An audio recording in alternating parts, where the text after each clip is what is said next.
పులివెందుల ఉప ఎన్నికల నేపథ్యంలో ఆంధ్రప్రదేశ్ రాజకీయాలు ఉద్రిక్తతలు తీవ్రమయ్యాయి.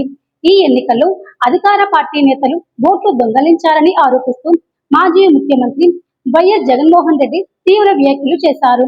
ఆయన అభిప్రాయం ప్రకారం ఈ ఎన్నికల్లో టీడీపీ నాయకులు బందిపోటులా వ్యవహరించారని ఆరోపించారు. పోలీసుల సహకారంతో ప్రజాస్వామ్యాన్ని కూనీ చేశారని జగన్ మండిపడ్డారు.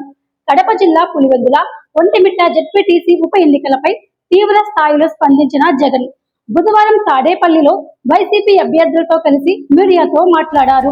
ఆయన చెప్పిన వివరాల ప్రకారం పక్కా నియోజకవర్గాల నుంచి ఓటర్లు తరలించి ప్రజలను బెదిరించి ఫేక్ ఓట్లు వేయించారని ఆరోపించారు. ఇది చంబల్ లోయను గుర్తు చేసే స్థాయిలో దౌర్జన్యంగా జరిగిందని వ్యాఖ్యానించారు. ముఖ్యమంత్రి చంద్రబాబుకు జగన్ సవాలు విసిరారు. ఆయన పాలనపై నిజంగా నమ్మకమే ఉంటే ప్రజలు మిమ్మల్ని ఓట్లతో గెలిపిస్తారని అనుకుంటే నిష్పక్షపాత ఎన్నికలు నిర్వహించాలని డిమాండ్ చేశారు. కేంద్ర బలగాల పర్యవేక్షణలో ఎన్నికలు జరగాలని కోరారు. పోలీసులు టీడీపీ నేతల కోసం పనిచేస్తూ పచ్చ చొక్కాలు ధరించి ప్రజాస్వామ్యాన్ని పక్కన పెట్టారని మండిపడ్డారు. 7,000 మంది బయట జిల్లాల నుంచి పులివెందులకు తరలించి ఒక్కో ఓటరికి ఒక్కో రౌడీని పెట్టి బెదిరింపులకు పాల్పడ్డారని తెలిపారు. టీడీపీ మంత్రులు, ఎమ్మెల్యేలు ఎన్నికలు జరుగుతున్న గ్రామంలో తిష్ట వేసి ఓటర్లు బెదిరించిన ఉదాహరణలు కూడా జగన్ ఉటకించారు.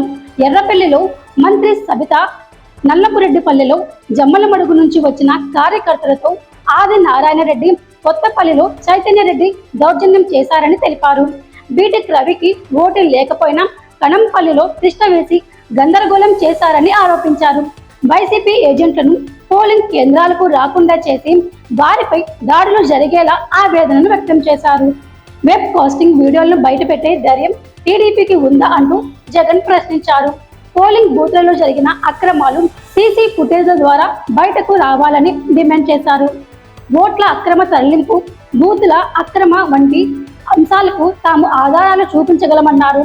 చంద్రబాబు కుట్రతో ఓటింగ్ కేంద్రాలను మారుస్తూ దొంగ ఓటర్ల ద్వారా ఎన్నికల విధానాన్ని పూర్తిగా వక్రీకరించిందని ఆరోపించారు. ఈ విధంగా ప్రజాస్వామ్యాన్ని కూనీ చేసిన టీడీపీ నాయకులు లీడర్లు కాదని వారిని మోసగాలుగా అభివర్ణించారు. కలెక్టర్ సమావేశంలోని దొంగ ఓట్లు వేసినట్లు జగన్ చెప్పారు. తమ ఏజెంట్లు లేకపోవడంతో పక్కా నియోజకవర్గాలు ఓట్లు స్వేచ్ఛగా వచ్చి ఓట్లు వేశారని వెల్లడించారు. రాష్ట్ర చరిత్రలో ఇంత హింసాత్మక ఎన్నికలు ఎప్పుడూ చూడలేదని జగన్ ఆవేదనను వ్యక్తం చేశారు. ప్రజాస్వామ్యం పూర్తిగా తొలగిపోతుందని, పోలీసులే అక్రమాలకి పొడి కడుతున్నారని తీవ్ర స్థాయిలో మండిపడ్డారు. మహిళా ఏజెంట్లపై దాడులు జరిగాయనడం మరింత ఆందోళన కలిగించిందని అన్నారు. చంద్రబాబు రాజకీయ అడ్డగోలు, రాక్షస పాలన అని ఆయన మాప్ మాస్టర్, ఫ్రాడ్ స్టార్ అని సంచలన వ్యాఖ్యలు చేశారు.